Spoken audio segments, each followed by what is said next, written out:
Okay, so the verb avoir is an irregular verb that means to have. And you have been using this one already in some cases. So your pronoun chart is as always, je, tu, il, elle, nous, vous, il, elle, pluriel.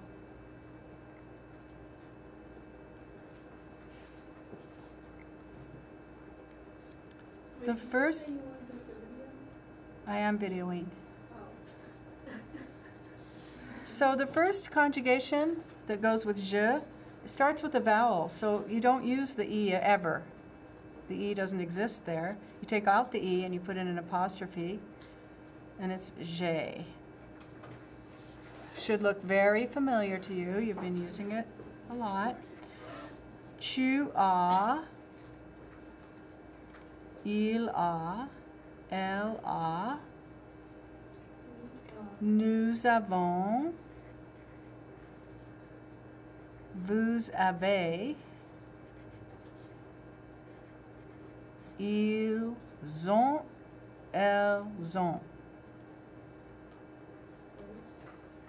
You hear this consonant, this z sound on the front of on because you normally don't say the e, the s on these two, il and elle pluriel. The s is normally silent, but because this is a vowel, it sounds like ils ont or elles ont. What does that remind you of? Yeah, it does remind you of that. Good job. It reminds you of être. Ils sont, elles sont. So this is more of a sound, and this is z.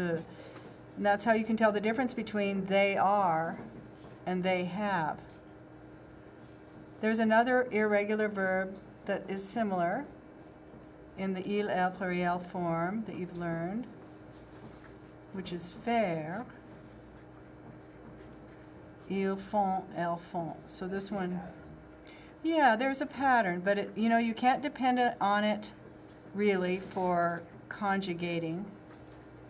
You can't really depend on it like you can with regular verbs. It's not the same exactly, but there are patterns. There are certain patterns that might help you remember them and make connections. But really, at this point, you probably just need to memorize them. Like, this looks kind of like the nous form and the vous form on the other verbs, but you know, it just helps. It does help if you see patterns, but it's not really going to help you. This is its own thing. So you've learned how to, you've used this. When have you learned these? When have you used them? What have you learned to say? You've learned to say j'ai une moto, right? Je m'appelle is a different verb. You've learned j'ai 15 ans. You know, tu as soif? Oui, j'ai soif. Right. That's really basically, you've been using this verb, but you haven't really used this form of it very much, if at all. So that's what we're going to do now. Let's look at the book.